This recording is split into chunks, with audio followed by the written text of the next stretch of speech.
Welcome back, everyone, to Master of the Universe podcast. Joey Cage here with Christopher, motherfucker to the max. Jay, how's it going tonight, man? How you doing? It's all good, man. It's all good. Today, we're going to be talking about Halloween 4, the return of Michael Myers. And before we get into the film, quick shout out to everyone. If you're listening to this on YouTube, hey, we had 103 fucking subscribers, and most of them were just this past 2 weeks since we were uploading the Halloween series. So thank you guys if you've subscribed. If you're new to us, subscribe on YouTube. We're on YouTube. If you're not listening to us on YouTube, we're on iTunes, Podbean, and Spotify. So if you like to listen to those on different platforms, you can check us out. And Google Podcast. And Google Podcast, that's right. And our artwork, giving a shout out to ManBeast01, did our mum raw there. You can find him on Instagram. That's ManBeast01. Gabe Rodriguez, he gets over like a son of a bitch, does a lot of badass artwork, so we're always thankful for him. But when we get back, we're gonna go ahead and get into the film that is Halloween 4, the return of Michael Myers. 10 years ago, on the night of October 31st, a small Midwestern town fell victim to an escaped killer. Under the cover of darkness, he carried out the most horrifying mass murder on record. 16 people in cold blood. Ever since that night, no one has forgotten his name. And Halloween has never been the same.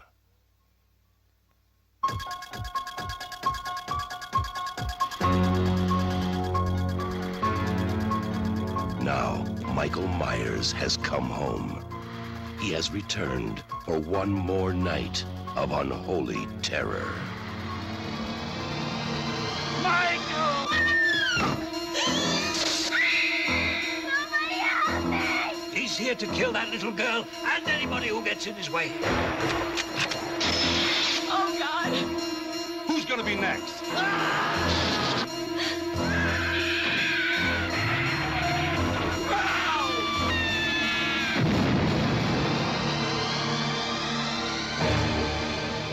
Halloween 4, the return of Michael Myers. Maybe nobody knows how to stop him. On October 30th, 1988, Michael Myers, who has been in a comatose state for 10 years since the explosion at Haddonfield Memorial Hospital, you may remember that from Part 2, is transferred to Smith's Grove Sanitarium. Leave me be! Dun, dun, dun. Upon hearing that he has a niece, Michael awakens, kills the ambulance personnel, and makes his way to Haddonfield. Michael's former psychiatrist, Dr. Samuel Loomis, learns of Michael's escape and gives chase. He follows Michael to a gas station where he has killed a mechanic for his clothes, along with a clerk, and disabled the phone lines. Oh, surprise, surprise. Michael then escapes in a tow truck and causes an explosion, destroying Loomis's car in the process. Loomis is then forced to catch a ride to Haddonfield. So, Halloween 4 was released October 21st, 1988. The other one was released the same day. What was it, October 21st or 22nd, right? The prior film. The prior film was the day. Part 3 was the day before I was born, and then this one here, fucking 6 years later, is 2 days before I turned 6. Yeah. So released in '88, so it still has that '80s vibe to it. It's of course Donald Pleasence is back. We have Danielle Harris playing Jamie, who is the niece that we were talking about, and then we have Ellie Cornell playing Rachel. There are main people in the film, dude. So I mean, you know Michael Myers coming back. Were you hyped up when you heard the return of Michael Myers after going through Part 3? Oh, I was. I absolutely was. I was like, okay, let's see what they do with this. And knowing in the back of my mind that oftentimes sequels with the same killer can kind of get watered down, but I'm pumped at the same time because I like the character so much. But, I mean, it's kind of, in retrospect, I do kind of kick myself a little bit because the concept of a different story and different characters every Halloween movie, but all taking place on the date Halloween, October 31st, All Hallows Eve, call it what you will. That's not a bad idea either. If you think about it, that was like we've said before, it was the original Are You Afraid of the Dark? And for those people born after 93, Are You Afraid of the Dark was a show on Nickelodeon on Saturday nights, and it was just kids sitting around telling scary stories. It was fucking great. But great show. I love that one. We'll probably do when we run out of horror movies and Tales from the Crypt. We might do an episode of what the fuck is it called? Are You Afraid of the Dark here and there. Probably won't run through the whole series, just like some of the good ones, because those are great for a kid, especially a kid that's into horror movies and horror shit. So yeah, big fan of that series. And can I point out too, in this one, a lot of people don't really know the backstory, and the Wikipedia page for this movie does not give it justice. So, in the vein of staying with a different story and different characters every Halloween movie, the original, there's three versions, three renditions of the screenplay for Halloween 4 is what it was going to be called. The very first one was a ghost story, and I don't know any details beyond that. I've looked and I could not find it, but then again, I didn't spend a fuck ton of time looking. Mm-hmm.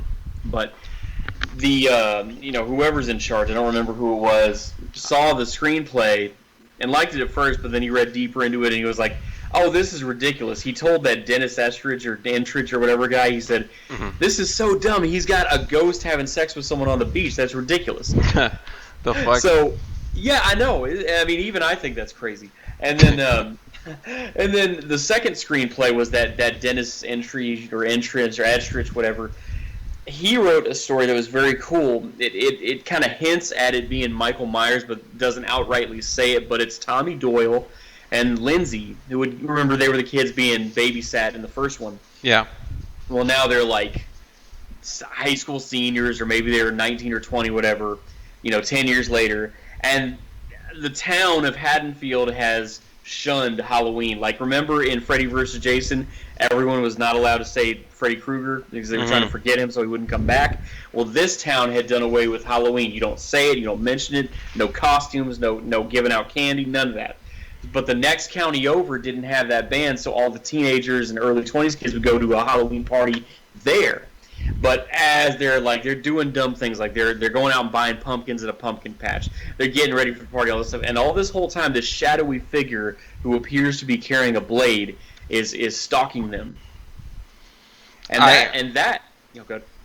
No, I had heard. I mean, I don't know the stories like in detail or in depth, like the way you know right now or you read about. But I know that like John Carpenter came up with like an idea. I think his was the ghost one, and then Mustafa Akkad or whatever, the producer that's been in all of them basically. That basically John Carpenter's ideas like they didn't like, so he was like, well, fuck it, I'm not gonna do this shit anymore, and he sold off his rights, and him and Debra Hill, his wife, they sold off what they they had over the prior 3 films, and then Mustafa had it and ran it to the ground after that, according for me at least, but. Yeah, that's basically what I've heard is that Carpenter had an idea and they didn't like it because it was too kind of like Scream, where meta, I guess they use the word meta, where it seemed to kind of like cross realities almost, where this is the real life and kind of shit like that. They break kayfabe in the middle of the movie. Yeah, exactly. Yeah, the whole movie.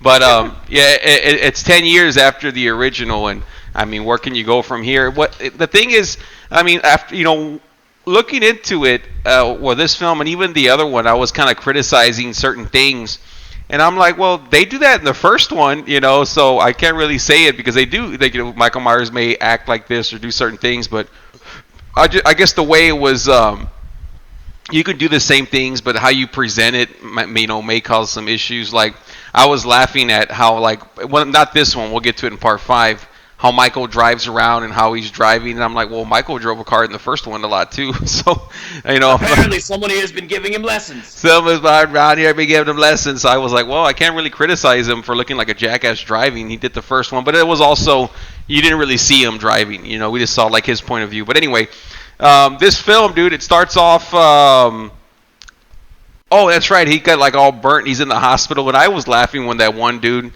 He's like from Rhode Island or something like that. That one, the guy, the security guard. Yeah, and he's like they you know they're going to do, of course, just like the first one, they're transferring Michael Myers out of the hospital, and you know he's been in a fucked up comatose state or whatever the fuck for 10 years, and after that explosion or whatever, and one of the doctors that's transferring him, he's like, Jesus, or whatever, and he's like, Jesus ain't got nothing to do with this place. Yeah, and he's there just talking about it, like, and I was laughing because, of course, I always watch reviews after I've watched it, and like some guys are like, for those of you that didn't watch the first two movies, this guy gives you the breakdown. It's all like, and then his doctor shot him 6 times, and he's like telling the whole fucking story, and I was laughing. I'm like, oh my god, so this is how we're doing things now, and I'm sorry to talk over you. It's just that line popped me as much as it popped you that Jesus ain't got nothing to do with this place. No, you're fine, dude. Yeah, I was just like, this guy's gonna talk about it the whole time, and it's just funny, like, and I enjoy it, even though this film it's nowhere near has the tone for the first 3 films. It's kind of like one of those, just, we know that this is kind of ridiculous that Michael Myers is still alive, and he's, so let's just make the most of it, and it's just, to me, like, funny because they're there. And they're like, does he have any family? When they have Michael and the they have, of course, 2 nurses, no guards, the guy that just killed all these people, and he's there, like, and they have no security for him or handcuffed or anything, or at least I don't think he is. He might be handcuffed or whatever. And they're like, oh, he has a niece, back at Haddonfield or whatever. They start talking, and they like, that's enough to wake up Michael Myers from this, this state, and because they gave him some kind of sedative in the hospital. Like, she had that liquid IV going into him, and his hand just fucking dropped. So, I mean, unless he's, in theory, his character was working the nurse to make them think they sedated him when they didn't. Yeah. Or, because the Wikipedia page says that and every other page, too, they all say what woke him up was hearing that he had a niece. Okay, that's fine. But the thing is, I heard them talk about that, and I didn't make that connection. To me, they could never mention the niece, and it still makes sense for him to do it because that's the kind of menace he is. Well, like, it's funny we're talking about it. We almost, skipped over the most over actor, dude. Dr. Hoffman, the trainer for Drago and Rocky IV, Michael Pataki, or how do you ever say it? Pataki, like the governor of New York. That motherfucker. Yeah, I was like, every time I saw him, I was waiting for him to say, whatever he hits, he destroys. He wasn't his trainer, but he was like his manager, right? That's what he is, or whatever. But he was his spokesman because he's English language. Like, you can box, yes, but Drago should not even be in the ring with this man. Yeah, because he is a high speed. And yeah, so he's in the film playing a doctor, and he's kind of keeping it on the down low. He's like, where's Loomis? He's like, well, hopefully after this, like, he either retires or die. He says some fucked up shit. And that's when Loomis comes back after Michael's broken out, and how come I wasn't notified about his transfer and all this and that, and they're all kind of in denial that Michael got away and broke free from everything, and of course we know because the ambulance looks like all hell broke loose and it's in the river, and yeah, so after that he hitches a ride back with that one motherfucker that comes out on Pee Wee Herman. You've seen Pee Wee Herman when he takes that train, like wherever the fuck he's going, and he's like asleep with the homeless. That was years ago. Yeah, well, it's that same old guy. He kind of looks like Crazy Ralph too a little bit. Oh, you're talking about Loomis getting the ride in the truck. Oh, that guy. When I was a kid, and probably you too remember this, like every fucking 90s sitcom, he always played either like a Frank talking old man or an indigent homeless person, or so he always played that type of character. Yeah, in every sitcom. Yeah, he's like really famous in the 80s. Not super famous, but he was in a lot of shit, basically. He was in a lot of bullshit, that one dude. But yeah, Jack Sayer. Is that his name? I don't know his name, but Reverend, yeah. He's a Reverend yeah. Jack Sayer. And that character, this is another disappointment of mine. Because, I had a lot of critiques of this movie. Overall, I don't think it's bad. But I had a lot of critiques of it because there's right there, between Pataki and that guy, Reverend Sayer, that's a character, especially Sayer, that's a character who could have come back later in this movie. Oh, I would have loved him for him to be in the movie. Oh yeah, and then he was also in Wayne's World 2 as old man Withers when they unmask him, dude. Yeah, it's old man Withers. But yeah, I mean, that's one of those things to. I mean, it's not a detriment to the film, but it's like one of those things that had they brought him back, I think it would have made the film just that much better. Small critique, but yeah, I'm like, this guy was literally in the film for like a minute or so, and I'm like, I want to know more about him. You know, he's like, you're hunting it, aren't you, mister? You know, or some shit. Yeah, he's hunting it. You know, like, you know, I saw when you walked in here.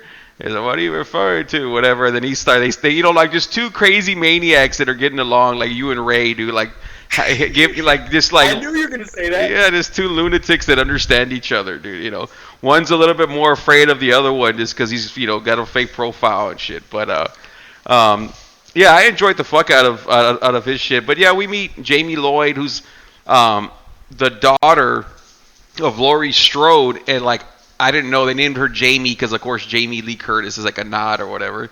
But yeah, so she's the niece, and she's got a foster family, and like they just kind of like I know you had said you're like I don't know if she was having dreams because they really don't follow up with it the entire film, but she's been having nightmares about the night. She calls him the Nightmare Man or some bullshit.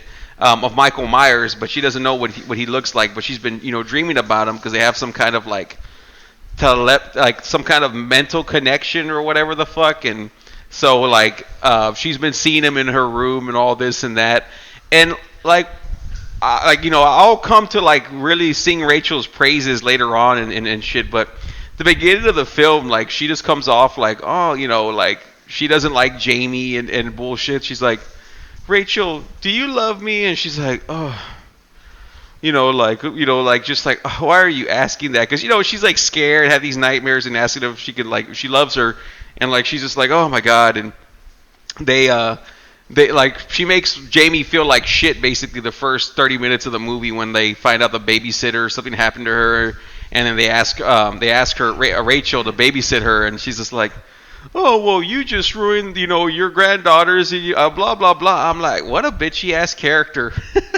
I know. It's like one high school date is like completely ruins your future. And I feel sorry for you. You know, it sucks when you're in high school and you got them hormones going and stuff and you want to date. And I mean, something happens and it doesn't happen. That sucks. It pisses you off.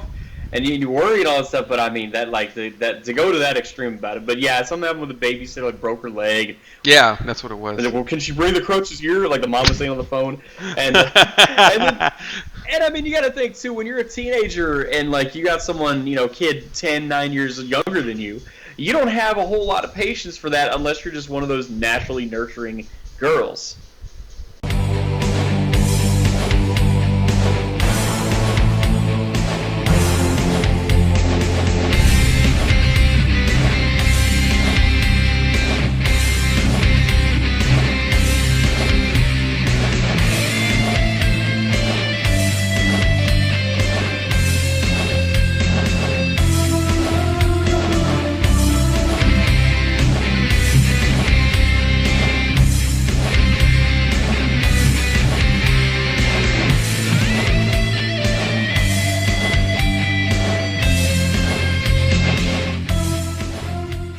I need to address this with the character Jamie here, because when it's time and Big Foster Sister puts her to bed and says, hey, you know, I do love you, and hey, when we wake up we'll have blueberry pancakes, and tomorrow after school I'll take you for ice cream. That sounds pretty good. Yeah. That sounds pretty good. I'll take blueberry. Yep. Every movie's got to have blueberry fucking pancakes. Like Pulp Fiction's got to have the wife of Bruce Willis got to have blueberry pancakes. But the thing is, so they wake up. Or she goes to the bedroom, right? Doesn't wake up. She goes to the bedroom. You don't see her lay down and close her eyes. There's no reverberation on the speech like movies and TV shows will do to indicate a dream. Mm-hmm. There's no fuzziness on the screen, you know, dissolving effect. And there's nothing that tells you or indicates to, there's no indicators to the audience, this is a dream. Well, you don't see, you know. I have to agree because it says she has a nightmare, but it's like almost like she's like hallucinating, you know? That is the more appropriate thing, but even that, like, that's left to interpretation once you've seen the whole movie. Then you say, oh, okay, she was hallucinating. Yeah. But, okay, so I don't know that she's hallucinating or dreaming or call it what you will. I see her in her bedroom, eyes open the whole time. If you will. Yeah. And I see all of a sudden here's fucking Michael Myers, and right away I checked it. I was like, are you fucking kidding me? They're going to have him fuck with someone major to the story this early on. Mm-hmm.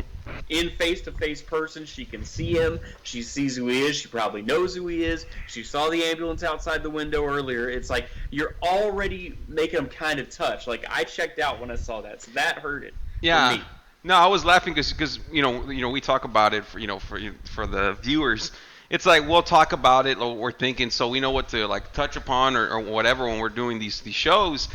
And I had seen part 4 like when I was really young, like 10, 11, 12, 13, 20 years ago basically, right? So he's telling me, and I'm really good. I'll tell you, like, I remember all the Nightmare on Elm Street because I've seen them 1,000 times or whatever. But the Halloween films, I never really watched any of them, but the first one like a lot. Like, you know what I mean? Like, was not really a franchise for me. But so when you're telling me this, I'm like, what? Michael Myers is in her bedroom in the beginning of the film? I'm like, you're like, yeah. She's like, he's already in the beginning of the film, like frightening her, and I'm like, what the fuck?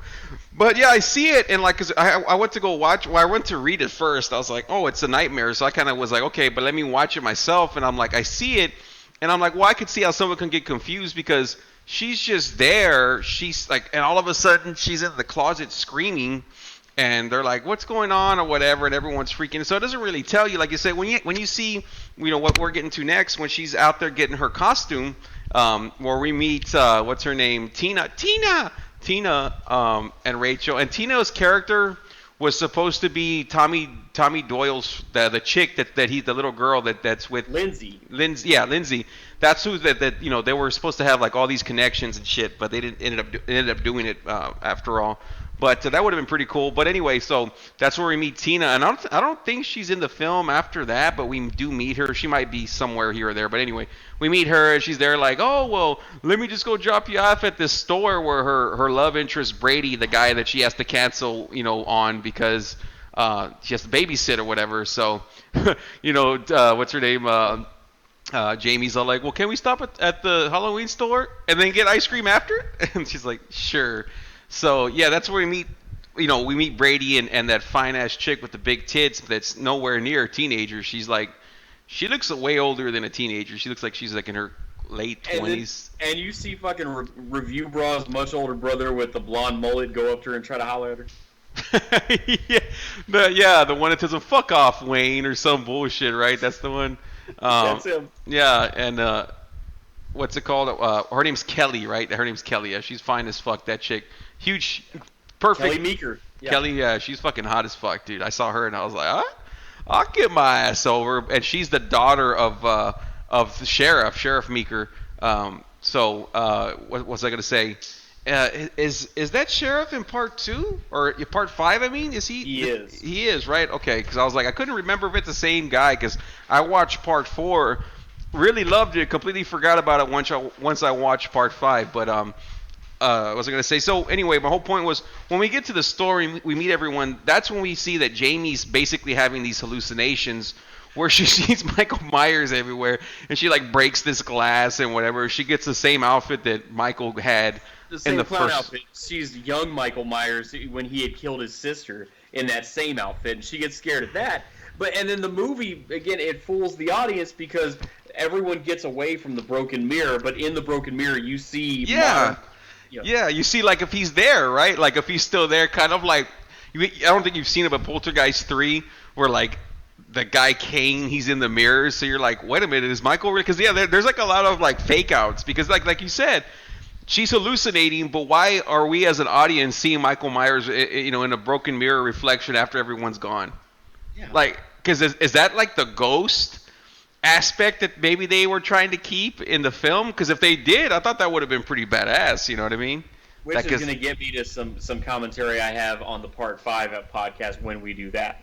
Yeah. No, but I saw that and I was like, I thought that was freaky. Whenever you see like shit like that, like very specific shit like that. Anyway, but after that, what's her name? Rachel tells Brady, the guy with the most over-ass eyebrows in the history of the business. He looks like a lion, right? Like his like face, it kind of looks like a lion's face or whatever. It kind of does. And I mean, but he's like the cool, good-looking dude, in high school, and she wants to be that. She's all worried about being desperate by going over. Now she takes the time to in person go to him, tell him, "Hey, I'm sorry, I have to get." Gives a legit reason why. Yeah. Sees the little girl that she's gonna be babysitting, kisses him and grabs him. I mean, shit. I wish a girl had canceled a date with me when I was in high school and kissed me and grabbed me beforehand. Yeah. That didn't happen. And he gets all mad. He's like, "And when did you find this out? This morning? This morning? And you're just telling me now? It's 5 o'clock." I would have been like, "Oh, that sucks." That's all right. You're like, why are you gonna get mad for? Like, I mean, what is she supposed to do? You know what I mean? What's the big deal, dude? You're like, yeah. But after that, pursue an investigation with her parents and make sure the real babysitter broke her leg. I mean, yeah, exactly. It's like, okay, she's there. Like you said, she's there with the little girl, getting the thing. She has to. Okay, so like, all right, that's cool. Did you want me to go with you trick or treating something? But he's like, he just wants to. Of course, he just wants to score and shit. So it's like, that's all he's thinking about. Which is funny because they go trick or treating. Rachel and Jamie, because of course she's like afraid of Halloween because she knows like who Michael Myers is and like blah blah blah that. And the kids at school are teasing her, and they're calling her, "Your uncle's the boogeyman," and they said, "Hey, did your mom make you a Halloween costume?" No, because your mom said, okay, first of all, if her mom is Laurie Strode, yeah, nothing in this movie has outright said that her mom is dead. Like, the kids think this. Apparently she thinks this, but, like, what tells us that Laurie Strode has been killed? I don't think they actually say exactly, but I know in the film, I don't know if I read it, that she was like died in a car wreck or something. But I don't know if they actually directly say it. I mean, I don't remember if they do, but I know that's supposed to be the thing, is that, oh, she died in a car wreck, And so then they changed their mind about her dying in a car wreck when they decided to make H2O. Yeah, with that one, it was like, oh, she faked her death to protect. It's not supposed to connect with part 4 and 5, but they're like, oh, she did that in case Michael's trying to follow her or whatever, and she starts her new life, from what I remember, because they show like clips of newspaper. We'll get to it. We'll get to it soon, Jay. We just have 5, 6, and then we're gonna get to it. So we got plenty of time to talk about H2O and how over that shit is, or not over. But yeah, with this one, they go trick or treating, and Rachel busts Brady. She goes to the sheriff's house, where Kelly's at. And old Brady's walking down the stairs. He's like, "Rachel," and they have that awkward like thing, like, "Motherfucker, if this chick you were gonna go out on a date with is taking her daughter or her niece trick or treating, and you're there by the door at some other chick's house, you better stay way the fuck away from that front door." I'm like, why are you gonna? I mean, be in a place where you can see the front door, but that they can't see you. Yeah, I was all like, what a dumbass. Anyway, so yeah, he's all like, what, all this and that, and it's funny because like that other chick's just as horny as he is or whatever, because he goes out there, runs for Rachel, and then she's like, "Brady, are you gonna come inside or whatever?" I was like, oh man. Yeah, so. Oh, I mean, fuck, and now poor Brady's ruined. Well, not poor Brady because he's a dumbass, but any chance he was gonna have something that would have been good with Rachel, now that's gone because she's seen what the fuck you're just a whore hopper, going to the next one that's gonna lay you, Yeah, exactly.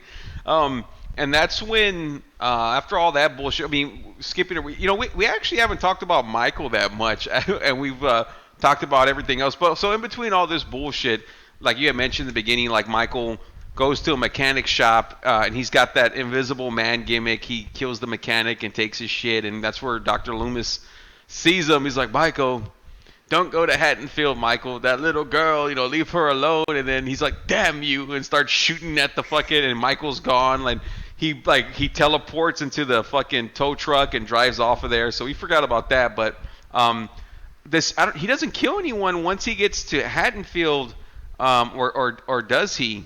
I'm trying to remember. I know, like, because like all that shit happens, and then was this the film? Yeah, this is the one. This is the one with the rednecks going crazy and everything. Okay, so now I'm trying to. Sorry, Loomis. Yeah, sorry, folks. I watched part 4 and 5, and I whenever I do that, like I'll forget about especially this film because it's connecting with part 5. So yeah, they go there. And it's pretty funny because there's like a power station or whatever you want to call it, and that one guy's all like, hey, what are you doing here? And like the guy's like Michael just stands there, and he's all like, you better not go anywhere because I'm calling the cops or whatever. And then Michael like teleports again, like he takes like 2 steps, and he's like right there with the guy, and he ends up throwing him against the power lines. Don't try that Halloween shit with me, pal. Yeah, he does that bullshit. So he does get a kill in, like with doing that crap. And I like that. That's what's supposed to go on, is just shit like that. I like that scene. Oh, I really enjoyed this film. I mean, like it was a bunch of shit like that the entire film with Michael. I think he looked like shit. Like, I don't know if you noticed it, because it's more towards the end, because I know they had 2 different guys play Michael Myers. There was one dude, but I think it's the guy that's playing him in the second half. Like they put some kind of like, I don't know, stuffing in his body, and he just looks all awkward, dude. Especially like when he's like in the back of the truck and shit at the end of the film. But is Eric Preston and Michael and George Wilbur. Yeah, Tom Morga. Tom Morgan. He's the guy Eric Preston's the kid. Yeah. Tom Morga. He plays Jason and Michael Myers in Friday the 13th 5. So he was the Michael. I keep on saying Michael. He's the Jason Voorhees in 5. So I was like, oh, it's Tom Morga, the same guy. That's why he looks so badass. In the gas station scenes, because I was like, he looks completely different compared to the one after all those scenes. At least to me, he did, or it stood out. Imagine that, the tie-in between 2 horror franchises of the 80s. Yeah, you imagine being a guy that plays. Well, it's not even. You can't say he played Jason Voorhees, because technically he wasn't Jason Voorhees in 5. Right. So, he was the dad whose son got game. He was mad about it. Yeah. Forget it, Vic. Forget it. And so all that bullshit happens. And I like that the whole town kind of knows what's going on. They're not stupid, even though they're stupid. They're like, hold on, and I think they get some kind of like some kind of news thing about it or something, but it causes the rednecks to call. The news is because, remember, Loomis tells Meeker, call the local news, have them tell the whole town to stay home and don't do anything. That's what it is. They see that at that redneck bar. They see that, and the bartender, who's like the smart one of the bunch, and he calls up Meeker, and Meeker tells him what's up, and then those guys all get in their fucking pickups and gun racks. Yeah, I forgot about. Yeah, they all go to. I forgot where they show up. I think they actually show up at Meeker's house, right? And they're like, "What's going on?" Because Jamie runs away, or she gets freaked out. She's of course, like, if she has to get separated from Rachel, and they find her, and that's when they finally pull up. Like, don't tell me how they found Rachel and Jamie, and Halloween night, and all that bullshit. But they found her, and they take her back to the sheriff's house, and yeah, that's when they walk outside. And he's like, "What's going on, Sheriff?" He's all like, "Michael Myers is loose," and they're like, "What do you mean?" And that's when they go out there, like right away, they end up killing somebody by accident. They start shooting at the bushes. It's like, because these dumb. It's like, okay, you've got a town on paranoia over this dude from 10 years ago, and you think it's a good idea to dress up as Michael Myers and no sell it the whole time and just completely kayfabe it the whole time, and you're gonna be in the crossfire if you do some bullshit like that. But you got this whole town full of dumbasses trying to be funny. Yeah.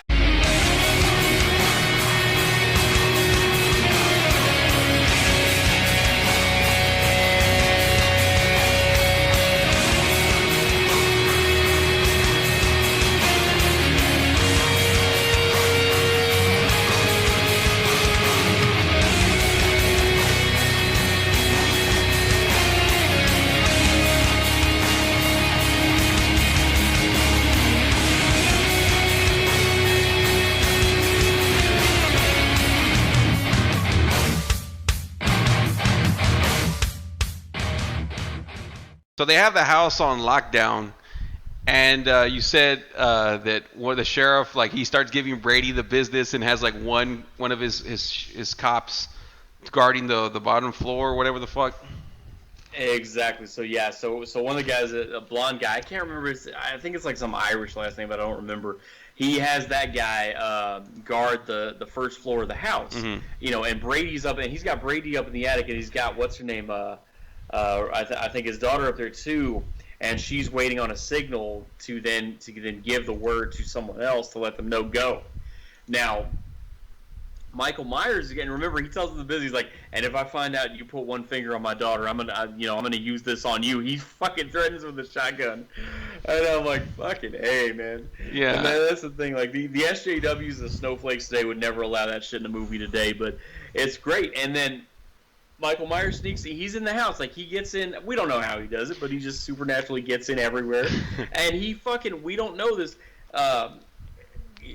What's her name? Goes downstairs. The daughter of Meeker goes downstairs. Like, or no, where's it? Brady that goes downstairs, talks to him, thinking it's Blondie the cop guarding the place, and it's not. Blondie the cop is dead, and you just don't see it yet. It's Michael Myers sitting there with the cop in the cop uniform, the shotgun, and then boom, wreaks havoc, death, Yeah. and then you see Blondie's head over somewhere else. That's the thing, is like his head's like weird, at like a weird placement. That's all I remember. Because he's sitting there and you're like, he's on the couch, or like his head's on the couch, or like it's in his arm. It's like a weird setup. And then, what's his name, or what's her name? Kelly, like, I don't know what happens to Kelly or whatever, but she ends up getting like impaled with the shotgun. I don't know if she sees the cop or whatever. And that's when because Rachel and Jamie are upstairs and they come down. I don't know if they hear anything, but that's when she sees Kelly against the wall. That's right. It was Kelly who got it from him. And then remember, Brady is still there because he's there to try to fight off Michael Myers as he's coming up the staircase. Yeah, that's right. Yeah, that's whole staircase scene. Like, I like the movie. I don't really mind it, but it was so stupid. Like, because he shoots twice. I forgot I don't know if he shot at Michael Myers or what he did, but he shot at something down there, and you hear, I remember it vividly. Yeah. Go ahead. What happens? Well, here's what I remember, because I actually loved that scene. I was like, okay, here we go. This is what a Michael Myers movie should have in it, and I'm loving it while I'm watching this. I'm like, okay, Michael Myers is slowly coming up the stairs. I guess he has no sense of urgency. He knows does it. He does it. And he doesn't have a sense of urgency. He knows he's going to fucking kill these people no matter what they try to do. But this fucking idiot, Brady, it's like he's taken 10 trillion years to load the fucking shotgun. It's like, fucking load it and go. And he yells at him like 5 times. He yells at Rachel and Jamie, get out of here, get out of here. He yells at, okay, if I'm in that situation, I got this maniac, possibly supernatural dude who's killed everybody, and he's coming to kill me up the stairs. I'm yelling at you one time, get the fuck away, and then I'm focusing with my shotgun and shooting your ass. I'm not going to tell you 5 times to get the fuck away. Mm-hmm. I'm telling you once, maybe twice, and then you're on your own, and I'm shooting this fucker. Yeah, I'm like, why does he keep going? I'm like, dude, focus. Like, it's like the longest reload scene in fucking horror movie history, dude. Like you said, I like the fact Michael's walking up the stairs and you got that suspense, but it's like, why aren't you backing up? Why aren't you trying to load up the shit? Like, he keeps on, like, I mean, how many times is he going to load the fucking thing? He might drop a shell here or there. And I'm just like, oh my God. But anyway, he ends up killing Brady, like just crushing his face or whatever the fuck. And they go up to the roof and they escape through the roof and everything. And Rachel ends up falling down. Jamie ends up like running, and she runs into to Dr. Loomis, and then Loomis takes her to a school, I think it is. And they go to the school. Yeah, and then that's when we see like Michael Myers with like a pink face and blonde hair, because like that according to the guy, the producers and everyone working on the film, that when they first started filming, they had gotten masks that were all like that, with like instead of white it was pink, and instead of brown hair it was blonde hair, and they just didn't. I guess I don't know how you overlook something like that, but I mean that's how you overlook the positioning of the hairline. Everything. It was pretty ridiculous. I'm like, man, like things back then, like, I mean, they still make up, have little mess ups here and there, but something so blatant, you're like, these guys really didn't like do a good job. Because when you're seeing a movie, you like, okay, your job as an editor or whatever, or director, let me see how this movie looks. And you're like, hey, dude, on this scene, like his hair doesn't match the rest of the movie. We got to fix something. It's like, I don't know how you can overlook that bullshit, but when Michael's on top of the roof, do you see him with like that ridiculous outfit where he just looks funny? If anyone's seen the film, You know what I'm talking about when you see him on there. It looks like he's wearing like stuffing in his outfit or whatever the fuck. And that's another thing about that scene. When he's on the roof, it's like, okay, fucking Jamie almost gets lynched in the process of coming down the roof because she's on that cable. Yeah. Okay. Yeah. Oh, and I just saw Blondie Cop's head right now. I have it off in the distance, and then there's fucking Kelly getting hung on the door. Anyway. Ben Tramer. Bennett Tramer. Yep. So here's the thing, like. He's on the roof, and then it's a 2-story house with an attic, so that makes it almost 3. Suddenly, in 2 seconds, he's down on the ground. Mm-hmm. How does that happen? Can you explain that to me? Oh, I know. That's the way this film is. Like I told you, when he was like trying to go ahead and get that one guy at the electric company, I'm like, the guy's like, we can see how much distance away from him and Michael, there is. And then Michael literally takes 1 or 2 steps. The guy like turns around because he hears the step from a good 30 feet, I would assume. And Michael like comes out from like the side view of him, and I'm just like, oh my god, like, it's continuity errors. It's like they don't give a fuck. It's supposed to be Michael being this fucking supreme master of the world, and I don't know what the fuck they're thinking. Like, it would be okay if they were like, okay, Michael's supernatural, but they never really say any. We're still supposed to believe that Michael's just a man. That part of it, that's assuming that you think he's still a man or whatever the fuck, all that bullshit. You're right though. They leave it to the audience to try to figure on their own to figure out. There's more than humanity to this guy. This guy has some kind of spiritual element that's driving him to have these powers.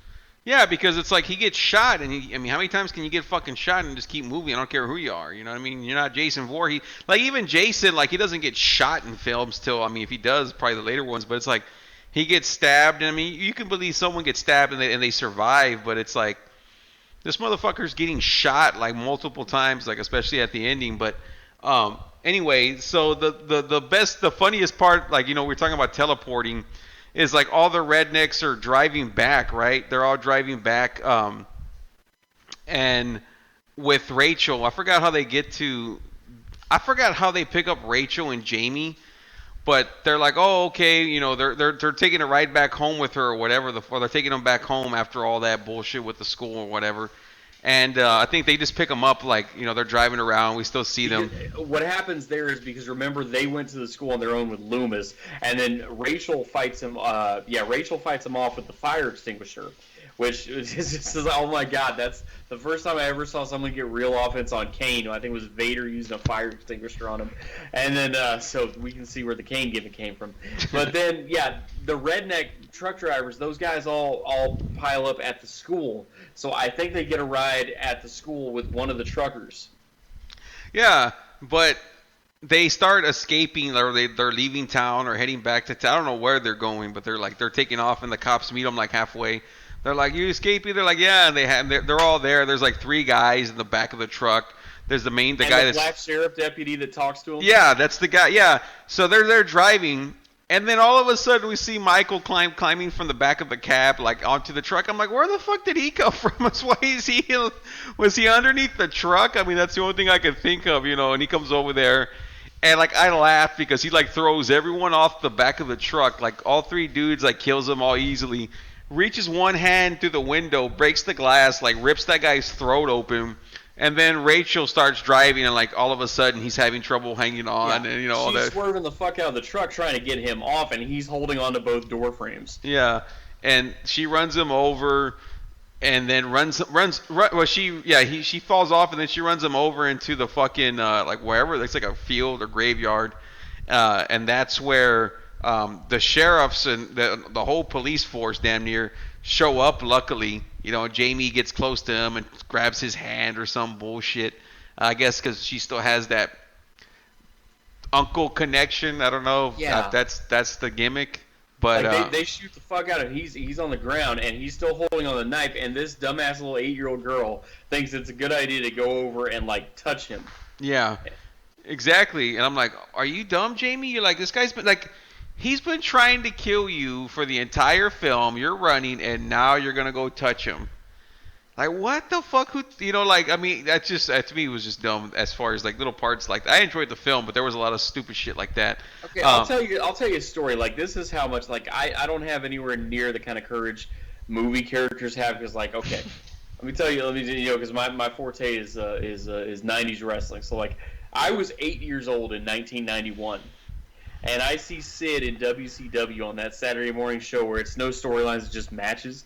Yeah. And he's like killing these little 5'9" dudes, and he's 6'9", and he's like they get carried out on stretchers, and he chases after the stretcher and pushes them off the stretcher, and then starts stomping their ass. And I'm like, and he like never lost, and I was like, I was scared to, like, I thought wrestling was real, and I was like, oh my god, I was like, Sid's gonna come to San Antonio and like start killing everybody, and like I was scared to death, and like you couldn't have even fathomed me going up to somebody who tried to kill me at age 8, and this fucking little girl is doing this.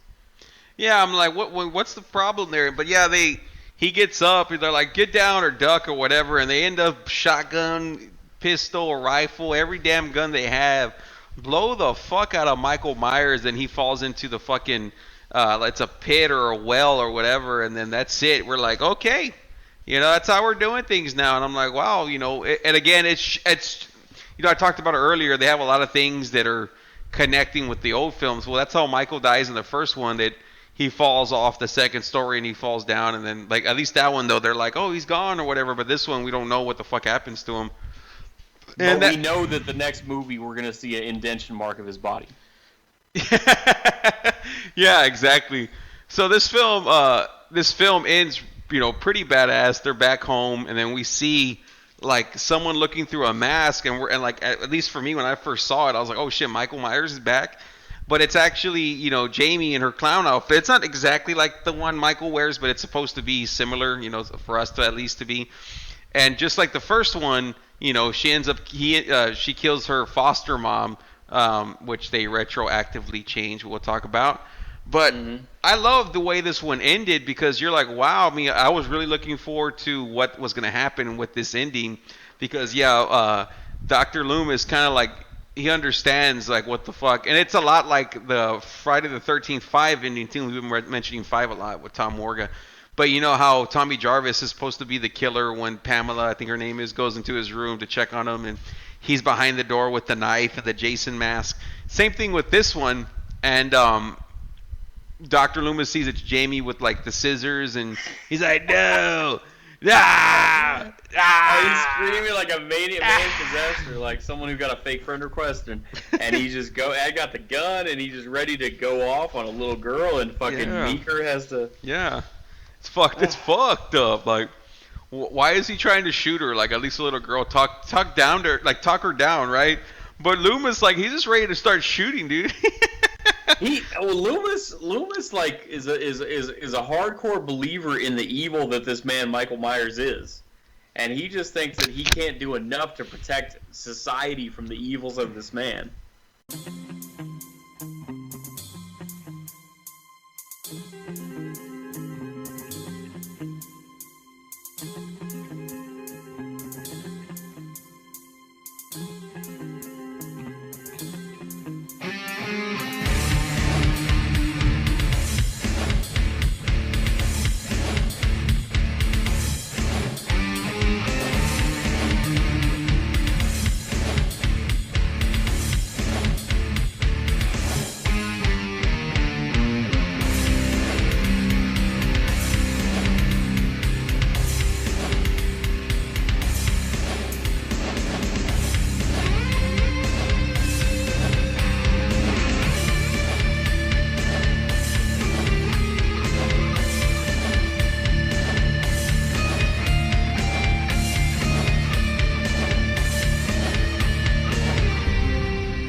Halloween 4, the return of Michael Myers. Chris, just what's your overall thoughts, your rating, dude? I mean, what's your final words on this film? I always like to let it all out there when we're talking about these movies, because we may talk about them again, but not the way we're doing it today in depth. Just, how'd you feel about Halloween 4, man? How you feeling day one? Out of 10, I'm going to give it a 6.5. And again, it's like I said, it's not a bad movie, but it's just it leaves a lot to be desired. And just for me, and you know this from talking to me a million fucking times about this type of shit. With me, when I sit down and I watch a horror movie, I want it to be the kind of like one-to-one creeping people out, stalking people, haunting people, confronting them one-to-one, and like it's a scary supernatural force that they can do little about and that kind of thing, and like, or like it's the unknown and the fear of the unknown and all that shit, like, and that's the shit that gets into my head, makes me want to sleep with lights on, makes me nervous when I wake up and go get a glass of water because of the shitty 1980 floor plan that my apartment is, you know, and like that's the kind of shit I look for with a scary movie. You know, you got to get in my head and make me think, man, what if this was happening to me? You don't think that with this. It's not that type of scary movie. It's the kind of scary movie of, here's the known villain who once did that type of shit, but now it's just the whole town is stirred up, and he's going around killing people in the town, and the whole town is in this concerted effort to fight him. But it's not one-on-one stalking. It's not one-on-one scaring and killing people in a confined setting. It's not any of that. It's I mean, and we know who he is. It's not unknown. So it's just it's not scary in the sense of getting in your head, making you afraid. It's a slasher villain, and he's out in the open, and everyone is trying to do something to him. Okay. All right. For me, I mean, as far as rating goes, I'm gonna have to give it an 8 out of 10. I really like the film. I don't love it like, oh my god, but I really like the film. It's a fun film. It's one of those. It's like a true. You can watch it every Halloween. If you're gonna watch 31 movies for Halloween, yeah, this will probably be one to watch. Again, like I liked it way better than Part 2. I liked it almost as much as Part 3. But because, I mean, I love Tom Atkins, dude. And then, of course, Ellie and all the fucking that's going on with that. Like, this film was fun. It's actually, like, a lot more fun than the original, but the original has all the creepy factor that you love to talk about and him stalking. So it's hard to say, you know, which is better because, well, I have more fun with this one. But if I want to be scared or, like, you know, if you put on Halloween, you know, you turn off the lights. You know, that's the setting I love to talk about. You turn off the lights. It's late at night. You put on Part 1. It's just you and the only lights coming from the TV. Part 1 is gonna fuck with you because you see Michael, you know, behind, you know, sheets and shit like that, or behind bushes, and like you start looking out your own window, saying like, is there somebody out there? You know, this film doesn't do that, right? But it's a completely different Michael Myers. It's not the same Michael Myers from the first one. I don't think any of the films captured the first one.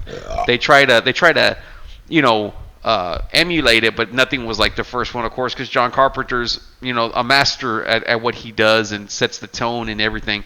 I like the characters. I liked, you know, how Rachel's character's arc got better throughout the film. I love Jamie in this film. It's one of those to where, like, okay, we're doing something different, like the way Kristen is in Part 3, where you get introduced to a new character. You like her as much as the original with Nancy, or in this case, it would have been Laurie Strode. So it's like, okay, we're continuing the story. We have the new character we're supposed to be into, and I really enjoyed it. I like the only thing I didn't like, the thing that brings it down, is that Michael looked like shit. Michael looked like shit. The over the topness I can you know, look past, because it's just fun. You know, he can teleport all he wants, the same way, you know, Jason started doing it in 4, 5, and 6. You know, just teleport Jason. So good film, fun film. Would watch again. Dwight, before I forget, Dwight Little is the guy that directed it and wrote it. I don't think he did the sequel, but we'll get to that anyway. Hope you guys enjoyed Halloween 4, the return of Michael Myers, and we'll go ahead and see you guys on the next one for Part 5. Peace.